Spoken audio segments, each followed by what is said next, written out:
Hello, beautiful specimen, and welcome back to my channel, or to my channel. Today, I am here with my mom, who is getting over a cough, so she's wearing a mask, so she's not coughing in my face, and my sister, which is currently off camera. And I'm gonna be doing a smoky mauve look on my mom, and in a different video, I will be doing my sister's. And without further ado, let's get into it.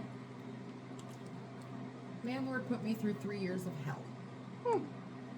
My landlord was a terrible human being. Honestly, calling him a human is even pushing it. Just a few things he has done to me over the past 3 years: stole my dryer and other household products that are in common area, made me pay for a plumbing repair which was deemed normal wear and tear, tried breaking into my house, retaliated against me because I went to my lawyer after he sent me a letter about a parking spot. He tried charging me an extra $150 a month. Mind you, I was never late for rent in 3 years, except for when he made me pay for the plumbing repair, so the next month I was a couple days late. The list goes on. Now, this apartment was nowhere near nice. I found out the plumbing was illegal. He left me with a porch for years that has severe safety issues.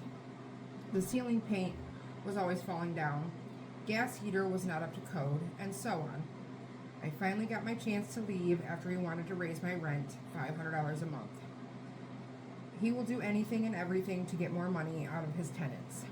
So I called the building inspectors 4 days before I left, told him everything. The porch, when he finally replaced it, didn't have a permit and was definitely not up to code. I told him about the plumbing and the heater. I went on and on. The inspector came over the very next day. I saw him taking measurements. Each violation was a $500 a day fine until fixed. I honestly didn't know what happened, but my God, did it feel good to finally get him back. He's at the very least on my town's radar. A week before I moved out, he tried telling me I needed to be out at a specific time. I never responded, and where I lived, that's not how it works. He tried to threaten me with the police if I wasn't gone. Well, I went to the police myself that morning to warn them. The landlord did come by, threaten me, and harass me. I called the police. They informed him I was in the right. Long story short, he had broken into my apartment when I had left to go to storage. He nailed my door shut. I told the police to get the supervisor because I was over being harassed by this guy. Go figure, he left before the supervisor could get there. I'm positive he knew he would be arrested on site. Got the police report. We're charging him with a felony for breaking and entering. Fines plus a charge? Don't be a jerk to good people. Kill him. Kill him with it. People like that they don't deserve to be landlords. Agreed. I'm your landlord. Yeah. My landlord got exactly what he deserved, but it sure was a rough ride for him. I had a landlord who was pretty absent. I lived in this building, a high-rise, like 20 stories, for 10 plus years. He, despite living next door to me, was absent and cold personally, but cool enough. Rent was good.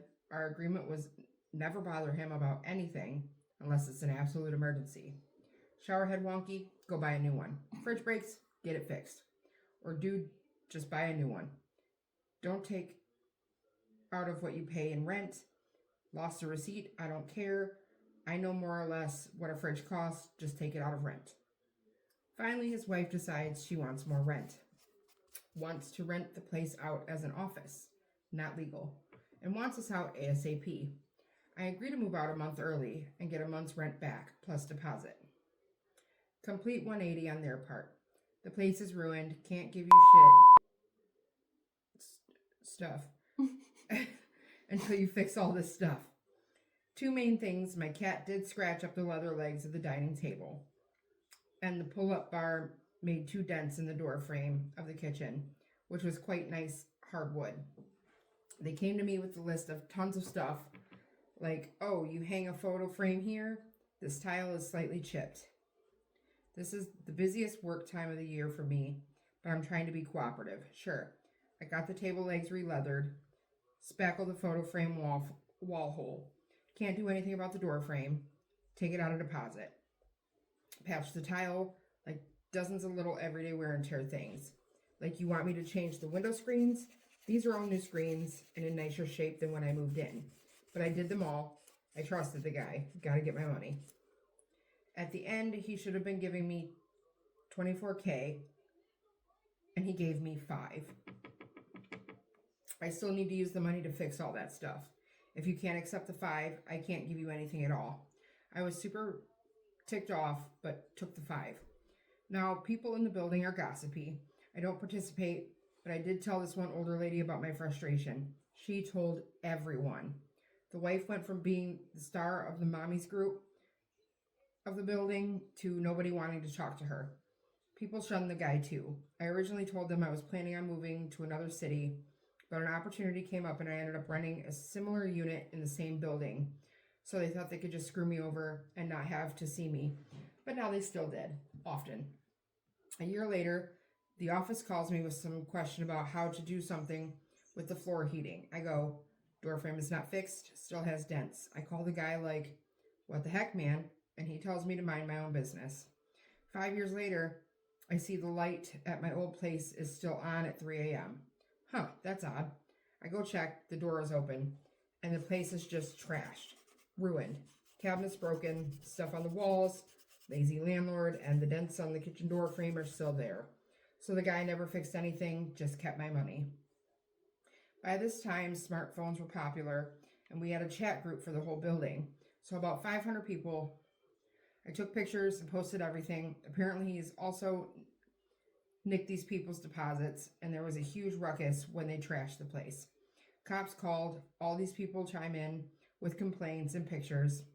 People smoking in the hallways, leaving leaky rubbish outside on the floor.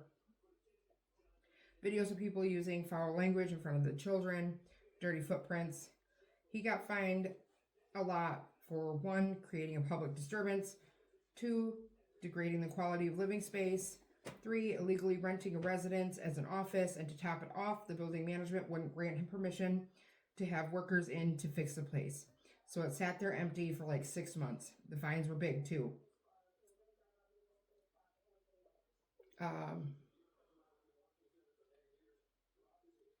Take 1.5 months from me, lose a year rent. Suck it, bro. Mm-hmm. You give what you get. You get what you give?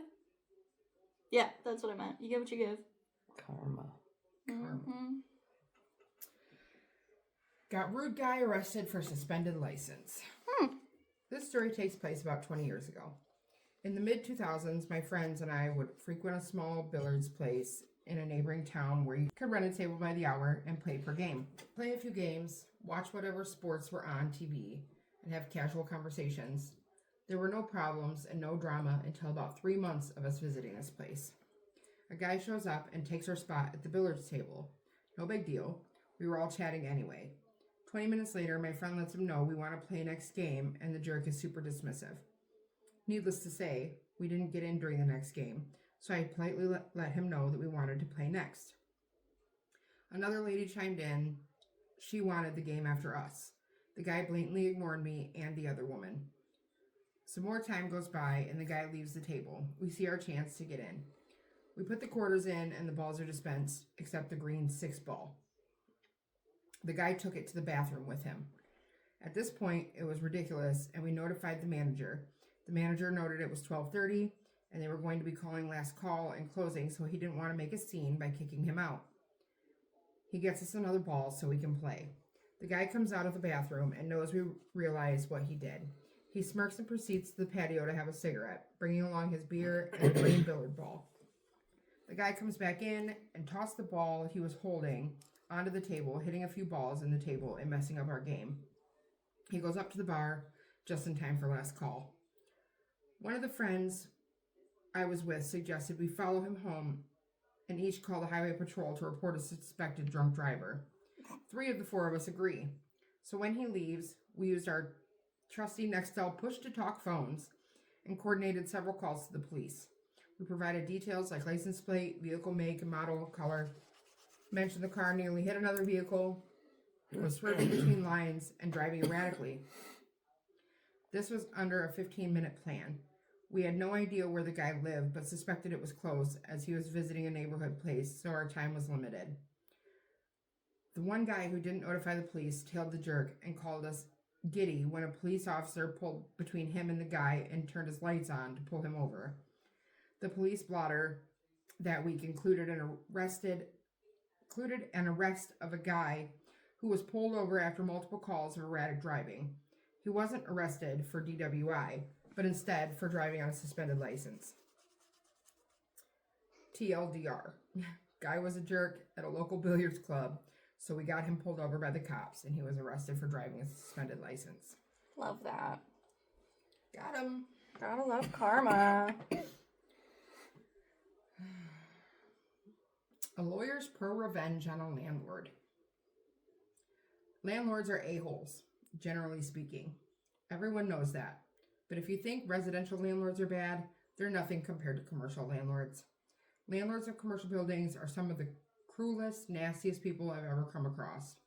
This revenge tale is about a commercial landlord and how I dealt with him.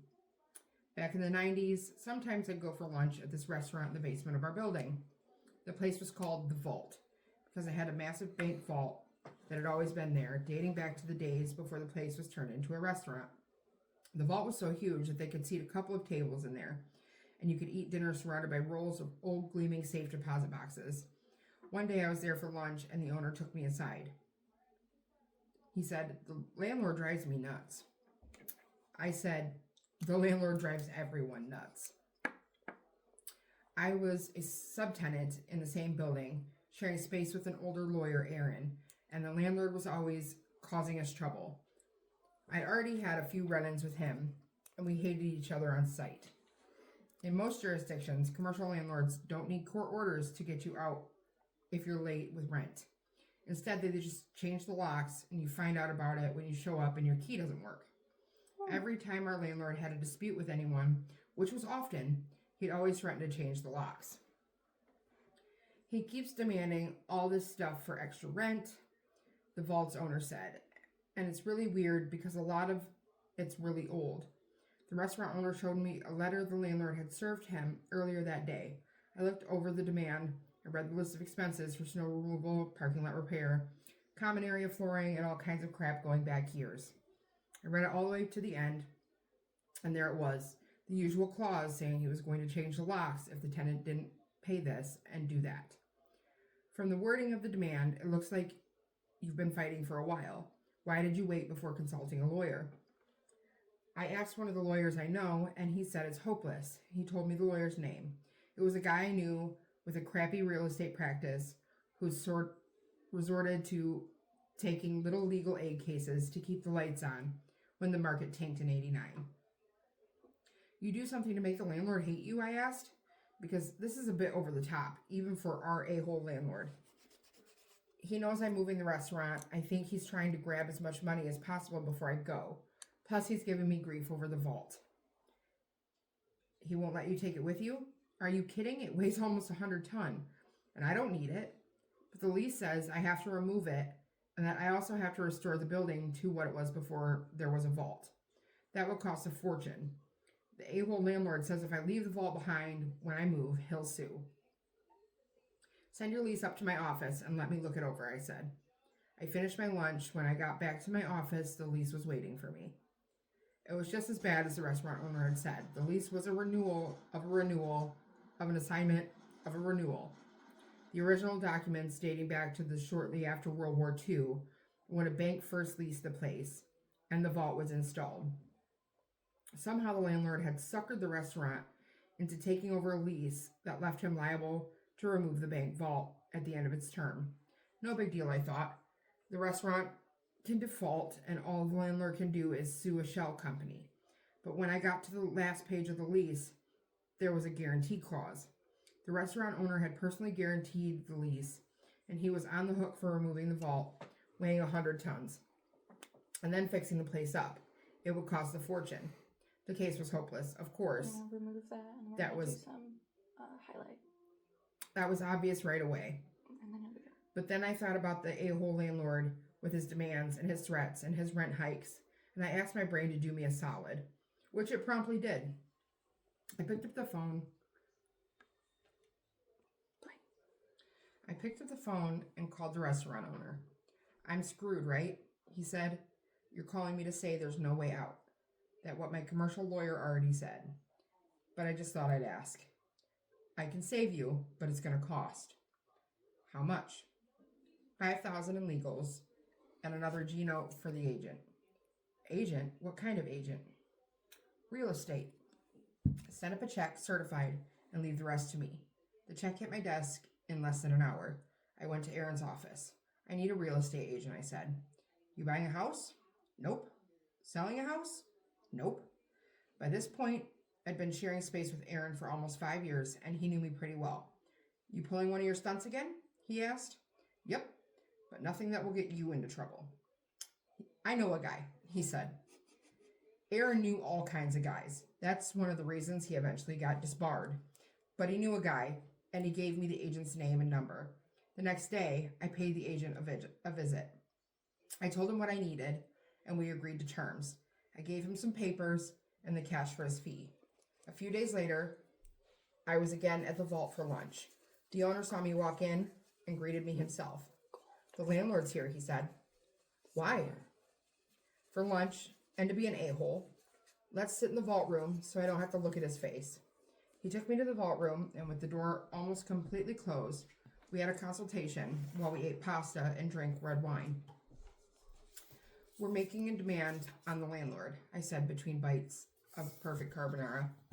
"Demand? What are we demanding?" I pulled a document out of my briefcase and passed it to him while I sipped my wine. "We're demanding that the a-hole landlord release all the restaurant equipment, all the fixtures, the ovens, the freezers, the ventilation, everything you need to run a restaurant." "The lease exempts all that stuff," the restaurant guy told me. "He can't stop me taking what I want. The only thing that matters is the vault, and of course, I don't want that." I shook my head. "You need the vault," I said, "and we're demanding that he release the bank vault as well. We're insisting that he let you take it out within 7 business days." "You think you can beat the landlord with reverse psychology? You think you can treat him like a 2-year-old and can manipulate him into doing what you want?" "We'll find out soon enough. He's had the demands for a couple of days now." The restaurant owner dropped his wine glass and it shattered onto the floor. "You already gave it to him?" the restaurant owner said. He got up, swung open the vault door, and called the waiter to clean up the mess. "Let's see what the landlord has to say," I told him. We walked over to the landlord's table. The landlord was a big, beefy man with big appetite. He sat alone, eating a rack of lamb wolfishly with his hands. "My client needs an answer today," I said. The landlord looked up at me as he chewed noisily. "I'm the vault's lawyer," I said. "I gave you a demand the other day. My client needs an answer right now. He needs the vault for a new place, and he's got to make arrangements." "Your client can forget about the bank vault," he said, wiping his massive, greasy hands on an already soiled napkin. "But you can't do that," I said. My shock was feigned, but the restaurant owner's jaw dropped for real. The landlord laughed at us. "I'm the landlord. I can do what I want." "I'm going to need that in writing because my client might sue," I said. "Sue all you like," the landlord told me. "Sue till you're blue in the face." He told me that I'd have a formal response by day's end, and then he told me to go away and let him finish his lunch. When the letter arrived from the landlord claiming ownership over the bank vault, I brought it downstairs and showed it to my client. "How the heck did you do that?" "Trade secret," I said. The following month, the restaurant moved out and the place was empty. And that was too bad, because I had always liked eating at the vault. Now the restaurant was in a new location 20 minutes away. They called the new place the Vault, and they preserved the vibe of the old place. It was very similar, except they didn't have the bank vault. The bank vault, all 100 tons of it, was there, and had always been in the basement of the building where I rented the space. I showed up for work a little after that, and Aaron collared me. "The landlord's looking for you," he said. "Oh yeah? About what?" "He's really angry. He said his deal fell through." "Deal?" "He was supposed to rent the place downstairs to a new tenant, a bank or a credit union or something like that. They were supposed to come in to sign a lease, but they didn't show up." "And what's that got to do with me?" I said to Aaron. And I said the same thing again to the landlord when he managed to track me down a couple of days later. "I know you were behind this," he said, his jowls quivering. "I know it was you. That offer from the agent, it was all BS. Just a trick to make me keep the vault. so that your client could sneak out of the place and leave that freaking bank vault behind. I'm gonna sue. If you're looking for counsel, I think I'm gonna have to declare a conflict. I'm going to sue the restaurant and the agent, and I'm gonna sue you, he stormed off. But the landlord didn't sue. Of course, he didn't. He didn't have a contract to sue on, only a vague letter of intent that I drafted enough to hook a greedy landlord who was used to having his way. The offer he received was a non-binding, incapable of acceptance without signing of a formal lease, which of course never got signed. When I left Aaron's place a year later, the downstairs was still unoccupied, with a sad for rent sign sitting in the window, starting to look faded. That's beautiful. We love landlords. Another karma. We love landlords getting what's coming. Well, these are all pro-revenge, so Yeah. it's all karma. I was hoping landlords. That's the funny part. One of them wasn't. Oh, well. All right, and if you want to come close to the light again. This is the final look, once again. With a little bit of shimmer. You can kind of see, there you go, now you can see it. Let me know what you think down in the comments below, and I will see you guys next time. Bye!